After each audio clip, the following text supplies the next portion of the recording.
All right, let's talk about plywood for a minute for your furniture and your cabinetry needs. This is a fantastic material. For one, it tends to be cheaper than buying solid hardwoods. Number two, it's going to be stronger and more stable. And the reason for that is plywood is a crisscross pattern. So on this top layer, the grain is running this way. The layer below it, the grain is going to be running across from that. The layer below that, it's going to be running back this direction, and so on. And so the plywood doesn't expand and contract the same way that a solid board would. So you can buy plywood that has a veneer on top, a thin layer of hardwood that's going to make it look like this is a solid wood. The problem is the edges give that away. You can see the plies on the edges of the wood. So what we need to do is cover this. And there's a couple of different techniques that I use to cover the edge. Check them out. Okay, so you can buy an edge banding at the store that matches the material, so maple veneer plywood, maple edge banding, and this is basically just iron on. So you can iron it on and call it good. But that costs you extra money, and sometimes you just don't have it around. So one of the things you can do, you can use scrap off of your veneer here by just cutting through the veneer. Check it out.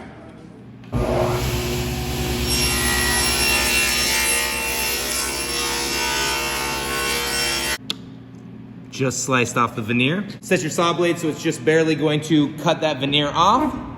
Drop it down to the table so it just cuts it.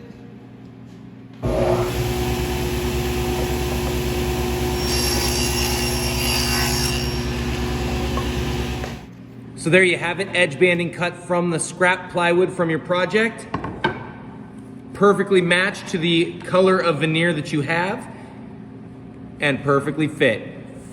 Okay, so we're gonna go ahead and glue this up. The trick that I like to use on these veneers is to take painter's tape. Any painter's tape works because it doesn't leave a sticky residue on there. You're going to slap it on the edge and then put your veneer on there right up next to it. Smooth it onto the blue tape, and that's gonna give you a nice crisp edge on that side.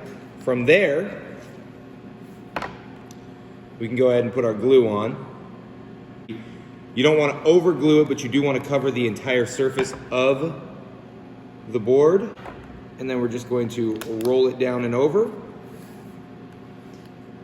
Just take a little bit of extra blue tape here. This makes an excellent clamp so you don't have to clamp the entire board.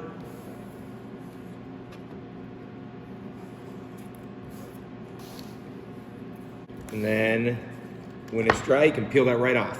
A second method that we have would be to go ahead and take a piece of solid stock, not plywood, solid stock that matches your veneer, and go ahead and rip a strip of that and then trim it to size to fit on there. Nice thing about this, it's gonna be a little more sturdy, and it's also going to give you the opportunity to do a round over or a chamfer on it, or sand and buff those edges. So it's gonna give a little bit nicer edge to it than doing the edge banding. Here's how it's done. Okay, so we wanna figure out how thick we want our piece to be. I'm gonna go with 1/4 inch thick, so I'm gonna go ahead and set my fence to 1/4 inch.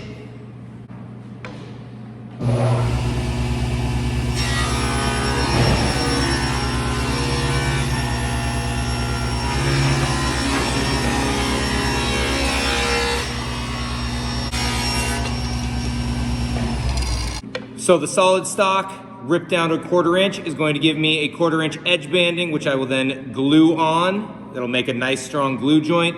And then this excess here, we can just take a flush trim bit and trim it off with our router.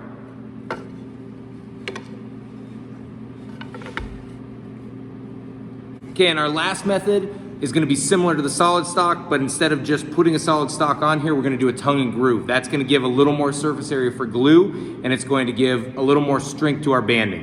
So on the table saw, it's ideal if you have a flat bottom blade or teeth that do not crisscross like this. This blade does have those, so we're gonna get a little bit of an ugly cut in there.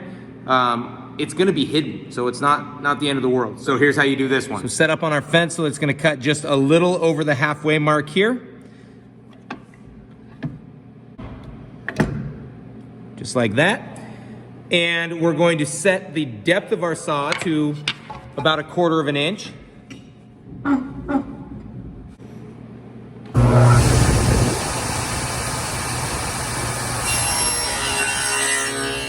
Okay, so we've made our first pass. We're gonna flip the board around and make the second pass without moving the fence.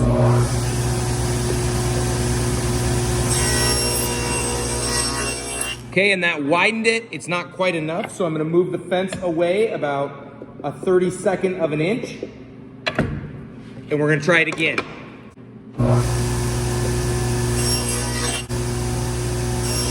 So once we've got our groove made, we're going to now set up the saw for the tongue. So a couple things about setup. We're gonna do this on the dado stack. So what we wanna do is set the thickness of the blade of the dado stack to the depth of this groove. So this is about 1/4 inch, so we're gonna set up a 1/4 inch dado stack. The next thing that we wanna do is we wanna set the height of the dado stack to the depth or the thickness of these rails. And they should match on both sides because of the way that we cut our groove. And finally, you wanna make sure that you have a sacrificial fence so that you can cut right up to the edge of the blade.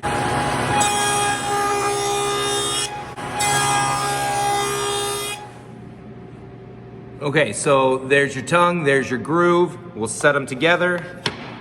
A couple things about this. So we'll take this over to the table saw and we'll cut it off at 1/4 inch so that we have a nice hardwood cap on there. You do notice that there is a gap here. That's okay, that's gonna be where our extra glue is gonna sit. So if you have a little bit more glue, that's fine.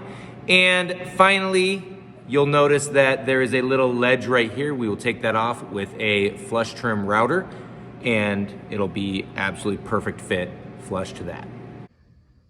And there it is, 3 easy methods to cover the edge of plywood.